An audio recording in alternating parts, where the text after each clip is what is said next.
네, 한 절씩 교독합니다. 시편 14편의 말씀입니다. 어리석은 자는 그 마음에 이르기를 하나님이 없다하도다. 저희는 부패하고 소행이 가증하여 선을 행하는 자가 없도다. 여호와께서 하늘에서 인생을 보고 살피사 지각이 있어 하나님을 찾는 자가 있는가 도로하신즉 다 치우쳤으며 함께 더러운 자가 되고 선을 행하는 자가 없으니 하나도 없도다. 죄악을 행하는 자는 다 무지하며 저희가 떡 먹듯이 내 백성을 먹으면서 여호와를 부르지 아니하는도다. 저희가 거기서 두려워하였으니 하나님이 의인의 세대에 계심이로다. 너희가 가난한 자의 경영을 부끄럽게 하나 오직 여호와는 그 피난처가 되시도다. 다 같이 봉독합니다. 이스라엘의 구원이 시온에서 나오기를 원하도다. 여호와께서 그 백성의 포로된 것을 돌이키실 때에 야곱이 즐거워하고 이스라엘이 기뻐하리로다. 아멘. 이는 하나님의 말씀입니다. 오늘도 계속해서 다윗은 또 기도하고 있습니다. 어리석은 자는 그 마음에 이르기를 하나님이 없다 하도다. 세상에서 누가 가장 어리석느냐? 하나님의 관점에서. 사람의 관점에서는 미련하고 돈 잘 못 벌고 어리숙하고 이것을 어리석다라고 말하지만 하나님의 관점에서 볼 때에는 누가 어리석느냐라고 한다면은 하나님이 없다. 어리석은 자는 그 마음에 이르기를 하나님이 없다. 대표적으로 우리가 잘 아는 니체라는 철학자가 있습니다. 그 사람도 뭐라고 말했느냐? 하나님은 죽었다. 그렇게 이야기해요.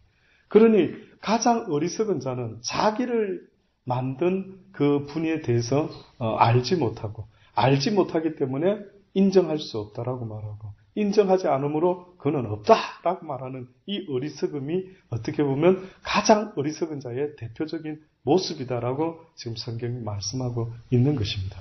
그러니 세상에서 가장 어리석은 자는 그 마음에 이르기를 하나님이 없다도다. 그 이유가 뭘까? 왜 그들이 자꾸 하나님을 인정하지 않으려고 할까 할 때 저희는 부패하고 소행이 가증하여 선을 행하는 자가 없도다라고 말합니다.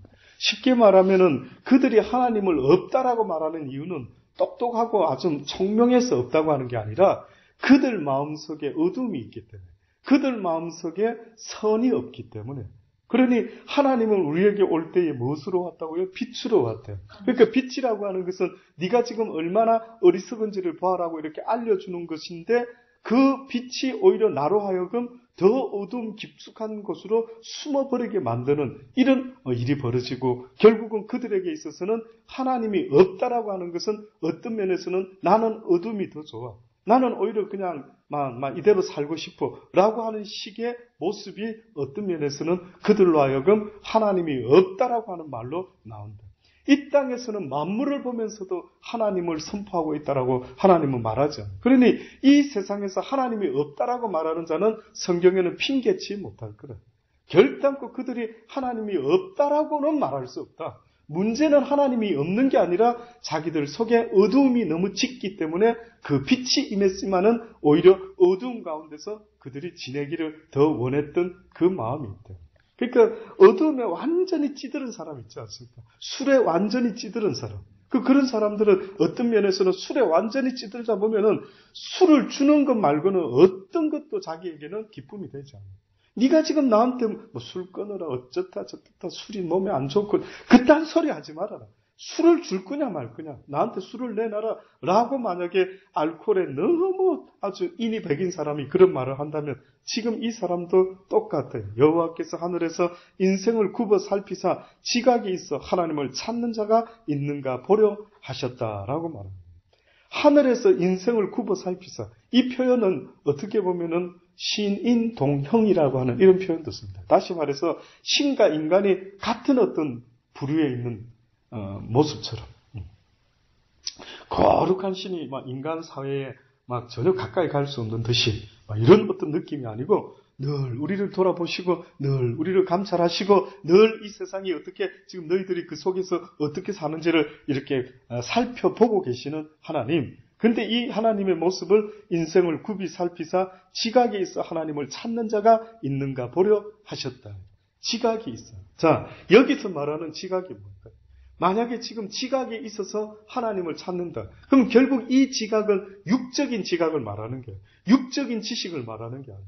육적인 그런 어떤 놀러지를 말하는 게 아니다. 이 지각이라고 하는 것은 성경에서도 말씀한 것처럼 너희가 나 하나님을 알 때에 성령에 취해서 믿음으로 하는데 이 믿음과 성령의 역사가 무엇으로 내 것으로 나타나야 된다. 내 것으로. 내 것으로 나타날 때 성경은 뭐라고 표현했냐면 네가 지각을 사용해서 나 여호와를 섬겨라. 그러니 가장 중요한 거는요. 성령이 물론 역사하면 내가 갑자기 우따따따따 하면서 성령에 취해가지고 그 순간에는 신적인 예언도 하고 이런 일이 벌어지겠죠. 그러면 하나님이 다 하시면 될 거 아닙니까? 하나님의 영으로 우리를 갖다가 죄인은 하나도 만들어 놓지 마시고 내버려 두지 말고 전부 다 변화시키면 되죠. 그런데 하나님이 지금 우리에게 원하는 것은 내 믿음으로 어떻게 되기를 원한다. 하늘나라에 가기를 원하는 겁니다. 내 믿음으로. 그게 공평한 거 아닙니까? 그러니 성령이 우리에게 꿈을 보이고 성령이 꿈속에서 환상 중에 이상 중에 한 거 아무리 그 어떤 것들이 성령 가운데 역사가 일어난다 할지라도 그 성령의 궁극적인 목적은 나로 하여금 하나님을 찾게 만드는 겁니다. 이것이 가장 제가 볼 때는 하나님을 경험했다라고 말하는 사람들의 약점이더라고요. 하나님을 경험한 것, 또 누구에 대해서 세상 돌아가는 것에 대해서 어떻게 세상이 앞으로 어떻게 될 것이고, 그래요. 세상이 어떻게 될 수도 있고 안 될 수도 있겠지만, 하나님은 어떤 면에서는 그 사실을 나에게 알려줬다라고 하는 것은 지금 너 때문에 이야기하고 있는 거예요. 목적이 너다, 이거라. 내가 누구에 대해서 꿈을 꾸고 예언을 합니다. 박 집사님, 내가 기도해드릴게. 가만히 있어봐. 기도를 했습니다. 자, 그러면 박 집사에 대해서 하나님을 알게 하셨어요. 예를 들어. 누구를 위해서 알게 했는데? 왜 내가 박 집사를 위해서 기도했더니만 뭔가를 알려줬어? 예를 들어, 박 집사님 부족하던데? 그래, 부족한 걸 알려주셨어. 누구를 위해서 알려주는 건데? 얼핏 들으면 박 집사를 위해서 하나님이 나를 통해서 알려준 것 같아 보이죠? 뜻밖의 하나님은 너 때문에 알려준다. 너 때문에. 그래, 네가 알았으니 이제는 책임져라는. 근데 책임은 전혀 안 지고 무슨 점쟁이 같이 계속 지적만 하고 이야기만 하는 거예요. 강도 만난 사람을 보았다. 책임을 지지 말아라. 책임을 져라는 거 아닙니까? 네가 알았으면. 뭐 때문에 남에 대해서 그래 알고 싶어 하는데? 뭐 때문에 남에 대해서 예언하고 싶어 하는데? 우리가 궁극적으로 예언해야 될 건 뭔지 아십니까? 예수 그리스도가 이 땅에 다시 나타나게 되리라. 주의 재림, 외쳐라. 하나님의 나라가 속히 너희들에게 임할 것이라. 회개하라. 천국이 가까웠다. 속히 임한다. 이게 우리가 예언해야 될 예언의 모습. 개인에 대한 예언이 있을 수 있는데 그것은 성경에 뭐라 했습니까? 그들로 하여금 하나님이 살아계신 것을 알게 하려고 하나님이 예언을 주고 방언을 준다. 방언이라고 하는 것은 예수 모르는 사람에게 유익되다, 유익되지 못하다. 유익되지 못한다. 근데 예수 안 믿는 사람들에게 유익되게 해가지고 그들로 하여금 하나님께 이렇게 귀를 기울일 수 있도록 해내려고 하니까 때로는 오히려 방언보다는 뭐가 필요하다? 예언이 필요하다. 읽어보셔요. 성경을 좀. 그러니 어떤 면에서는 누구를 예언한다는 그 목적은 그 사람을 갖다가 잘 하나님 앞에 바르게 살아가도록 만든다.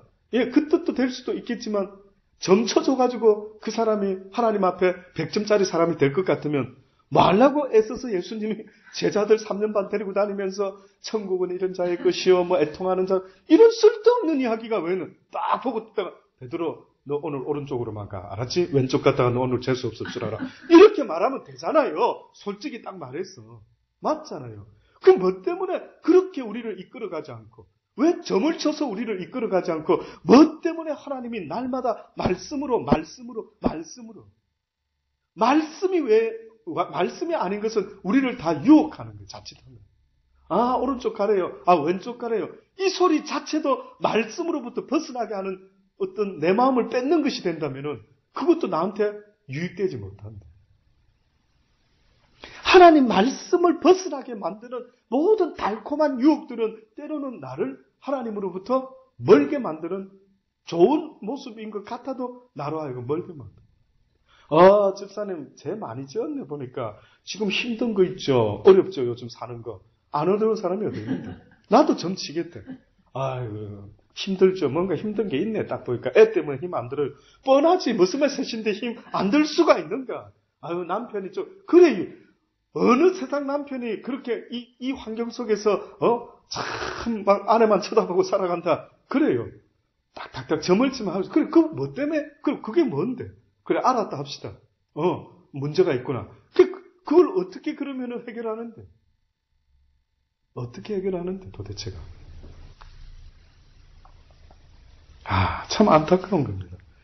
가만히 생각해보면 내가 얼마나 소경된 자가 소경을 인도하는 것처럼 내가 얼마나 소경의 모습으로 지금 뭐가 근본적인 문제가 뭔지를 모르고 그냥 이러고 가고 있는 게 인생은. 어떻게 보면. 그러니까 하나님이 답답하니까 눈먼 자에게 다시 보게 하는 거예요. 이게 어느 날 세례 요한이 감옥에 오게 있을 때 이랬어요. 제자들한테 그 어떤 분이 오셨다 그랬는데 가서 여쭤봐라. 오실 리가 바로 당신이시니까 아니면 우리가 또 다른 일을 기다릴까? 가 물어봐라 그랬어요. 그랬더니 세례 요한의 제자들이 쫓아가가지고 이제 예수님께 물어본다. 세례 요한께서 우리의 스승께서 물어보시랍니다. 오실 리가 당신이니까 아니면 우리가 다른 일을 기다릴까? 라고 했을 때 예수님이 뭐라 했는지 아십니까? 너희가 가서 요한한테 말해줘라. 눈먼 자가 보고 아픈 자가 병든 자가 문둥병이가 낫고 나중에 기머거리가 듣고 가난한 자에게 복음이 전파된다. 알려줬어요. 그러니까 어떻게 보면 가장 첫 번째로 눈먼 자가 눈을 뜬다 할 때 세상의 봉사를 이야기할 때도 있겠죠. 근데 가장 영적인 것은 도무지 눈이 멀어가지고 뭐가 뭔지를 모르고 살아가고 있는 그들에게 이제는 눈을 뜨여서 이거 내가 왜 이걸 모르고 살았지? 아니 내가 이거 길을 왜 이렇게 걸어왔지? 하고 알게 해주겠다. 그러니까 이 진리의 말씀이 어떻게 보면 오늘 우리 집사님 기도 속에서도 저도 느꼈던 것처럼 그래요. 주의 말씀의 임재가 있긴 말씀으로 좀 임재해 주소서. 다른 점치는 거로 나에게 임하지 마시고 주의 살아있는 생명의 말씀으로 아버지가 그래 주고 싶어하는 그 생명의 영생에 이르게 하는 그 말씀이 내 속에 내 말이 네 안에 거하고 네가 내 안에 거하면 무엇이든지 능치 못함이 없는 바로 그 마스터 키가 되는 진리의 말씀이 내 속에 있게 해달라는. 이 백성이 망하면 여호와를 아는 지식이 없음으로 망하고 있다. 무지하니까 당한다. 우리 사기꾼들한테 당할 때 보면 사기꾼들 머리 좋아요, 나빠요? 머리가 좋은 것 같아요. 뭔가 안다면. 오히려 우리가 그 사기꾼에게 당하는 것은 무지하기 때문에 사기꾼한테 당할 때가 더 많다. 무지가 아주 나를 망친다. 오히려 아는 것이 지식이 뭐라고요? 세상에서는 힘이다. 인정하죠? 맞습니다. 여호와를 아는 지식은 힘과 능력이 되어가지고 악한 것들이 우리를 꼬시러 올 때에 어줍지 않게 우리를 속일 때 내 이놈 네가 어디서 그따위 식으로 성경에도 없는 말을 해. 알기 때문에. 그러니까 성경을 아는 자에게 사단이가 가까이 올 수 있을까요? 없을까요? 없습니다. 그게 안 통하는 걸 아니까. 걔네들은 구신같이 더 아는 거예요. 저 사람은 하나님 말씀을 자꾸 먹어가는구나. 이제 손대기가 이제 너무 멀다 쟤는. 더 이상 건드릴 수가 없어. 저게 성경을 몰라야 내가 무식한 놈 마음대로 속여서 먹고 살 텐데 저게 어째 좀 알아가지고. 그겁니다. 근데 여러분의 믿음이 유영호 목사 때문에가 아니라 하나님 앞에서 내가 어떤 믿음을 가지고 설 것인가를 늘 생각하면서 목표는 하나님 앞입니다. 하나님 앞으로 가는 게 목표지 유영호 목사라는 사람을 너무 머리에 두지 말아란 말이에요. 사람은 우리가 섬길 대상이 아닙니다. 사람이라는 존재는 결단코 내 인생에 있어서 반석이 되어서는 안 되고 의지하는 대상이 되어서도 안 된다. 오직 내가 의지하고 바라봐야 될 분은 누구라고요? 예수님이 돼야 돼요. 그러니 저도 여러분한테 나를 바라보세요 라는 말보다는 어떤 면에서 내 시키는 대로 하세요 박 집사 이런 표현을 하면 그거 좀 조심해야 돼요. 자칫하면 싹군입니다. 싹군. 제가 아는 하나님은 저한테 그래 교인들을 갖다가 네 말에 잘 순종하도록 만들어라 그렇게 표현하신 적이 한 번도 없어요. 너한테로 이끌다가는 너도 내가 버릴 경고하시더라고요. 내 양들을 너한테 이끌지 마라. 무슨 뜻이지? 내 양을 너한테로 이끌지 마라. 다 내게로 이끌어라. 이게 무슨 말씀인가? 그러니 내 말에 순종하는 자가 아니라 뭐라고요? 하나님의 말씀이면 언제든지 순종해라. 비록 이용우 목사 입에서 나오는데 어느 날 갑자기 이용우 목사가 정신이 나갔나 희한한 소리를 한단 말이에요. 그럼 그 말을 들어봐라. 그게 하나님으로부터 온 말이 아닌 것 같으면 순종해라 말아라. 하지 말아라고 말씀하는 겁니다. 이것이 지금 우리가 잘 못하는 정에 이끌려서 그래도 목사님 그동안 우리가 함께 한 지가 5년이나 돼 웃기는 소리야. 그럼 나 때문에 지옥 갈랍니까? 내가 미쳐가지고 지옥 갈 것 같으면 나하고 같이 함께 손잡고 지옥 갈 겁니까? 나 때문에 믿었어요, 예수를? 아니다. 하나님 때문에 믿어야 된다. 하나님 때문에. 그러니 하나님이 지각을 사용한다는 것은요. 한마디로 배운 말씀이, 믿음이, 영적인 체험이 무엇으로 소화가 돼서 나타나야 되느냐면 나의 지각을 통해서 나타나야 된다. 나의 지각은 어떻게 하느냐면은 하나님을 찾는 것이 바로 지각을 가진 자의 모습이다. 늘 말하자면 세례라는 것도 나의 선한 양심이, 영혼의 양심이 회복이 되어서 날마다 하나님을 향해 나아가는 것. 이게 성경은 세례라고 표현했던 것처럼. 그러니 지각이 있다 없다, 하나님이 보는 지각이 있다 없다는 하나님을 찾는지 찾지 않는지. 오늘도 우리는 나와서 기도하고 애를 쓰고 몸부림, 이것도 하나님을 찾는 가장 대표적인 모습. 그러나 마지막 때에 모이는 것을, 기도하는 것을 하지 못하고 날마다 모이는 것을 패하는 자들의 어떤 습관을 쫓아하는 그들의 모습을 본받지 말아라고 말씀하는 이유가 거기에 있는 겁니다. 다 치우쳐서 함께 더러운 자가 되고 선을 행하는 자가 없으니 하나도 없도다. 다 치우쳐서 함께 더러운 자가 되고 있다. 이 세상의 삶의 모습들이 가만히 돌아보면 전부 다 짐승과 같이 먹자, 마시자, 놀자, 춤추자, 부지런히 쾌락을 쫓아 치우쳐 있는 우리의 모습을 볼 때, 우리 집사님 오늘 기도가 참 저 마음에 감동이 많이 되고, 오늘따라 왜 이렇게 능력의 기도가 나오는지, 아마 지난밤에 하나님의 은혜가 깨달음이 갑절로 임한 게 벌써 말씀이 들어가가지고 깨달음이 있으니까 기도가 어때요? 막 벌써 힘이 있고 가만히 조용히 기도하려다가도 나도 모르게 막 격동함이 일어나면서 아멘, 아멘, 맞습니다. 영향을 받는다. 그렇죠?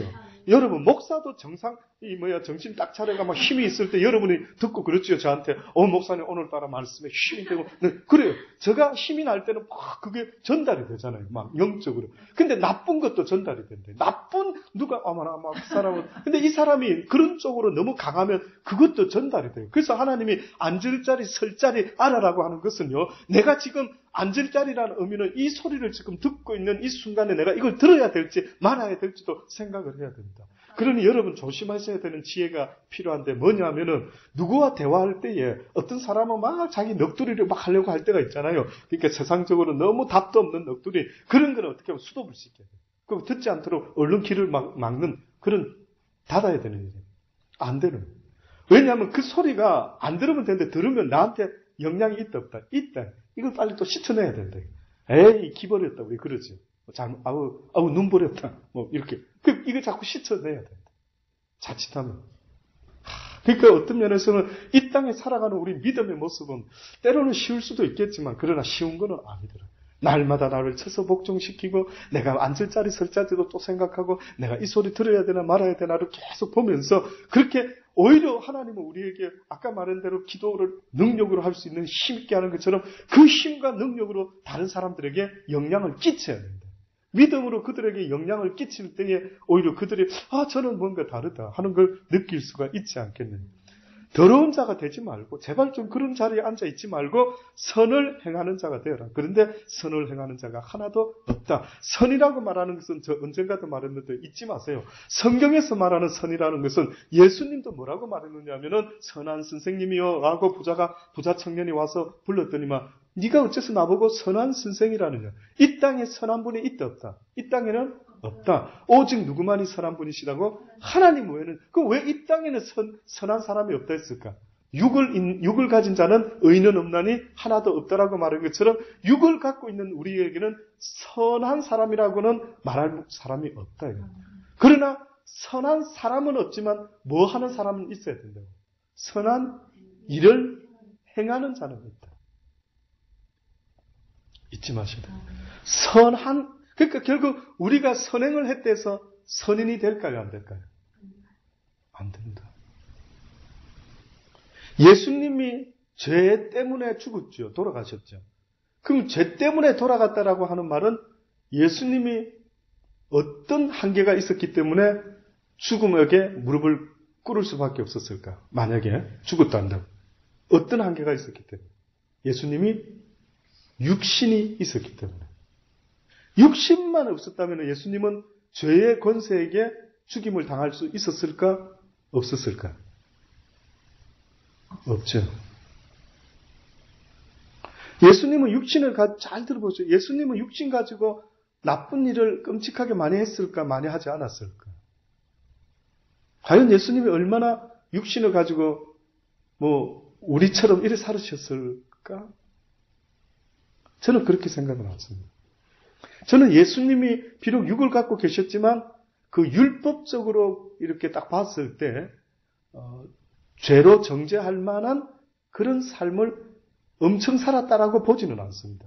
그러나 육이 있기 때문에 예수님도 알게 모르게 눈으로 생각으로 귀로 때로는 짓는 죄가 분명히 뭔가 있었다. 원하지는 않으셨지만. 그러니까 대본에 뭐를 알 수 있느냐. 겟세마네 동산에서 기도하실 때에 이 쓴 잔이 내게서 지나가게 해달라라고 했던 것은 예수님도 지극히 육신을 갖고 있는 어떤 대표적인 모습을 드러냈죠. 근데 그 육신은 지극히 누구를 위하고 있습니까? 하나님의 뜻 아니면 나? 육신이. 예수님의 육신이 지금 하나님의 뜻을 쫓으려고 하고 있어요? 아니면 어떤 면에서는 자기를 유익되게 하려고 하고 있어요? 자기를 유익되게 하고 있잖아요. 이 쓴 잔이 내게서 지나가게 해달라고 했어요? 안 했어요? 왜 그랬는데? 왜 그러는데? 본인이 뭐 때문에 왔는지 알았어요? 몰랐어요? 그분은 자기가 왜 이 땅에 육신을 몸을 입고 이 땅에 왔는가 이름 자체도 예수, 저의 백성의 죄를 죄에서 구원할 자로 오셨는데 뭐 때문에 십자가 안 지겠다고 말할 수 있는 그 자체가 어메이징 아니냐. 전도사님 같으면 그렇게 말할 수 있겠어요? 믿음이 없으셨나? 그러니 어떤 면에서는 타락한 육신의 한계가 대표적인 모습이 예수님의 의사와는 상관없이 그 육신의 본능은 자유의지는 누구를 향하고 있다고? 나를 향하고 있다. 선한 사람이었다. 일단 육 속에 있다라고 할 때에는 하나님 앞에서 선한 자가 있다 없다? 없다. 선한 자가 없다. 근데 선한 자는 없지만 뭐 하는 자는 있어야 된다고요? 선을 행하는 자는 있어야 된다. 네가 선을 행하고 있다고 스스로 나 정도만 하고 살아라. 응? 나처럼 살아야지. 이렇게 말해서는 된다 안 된다? 안 된다.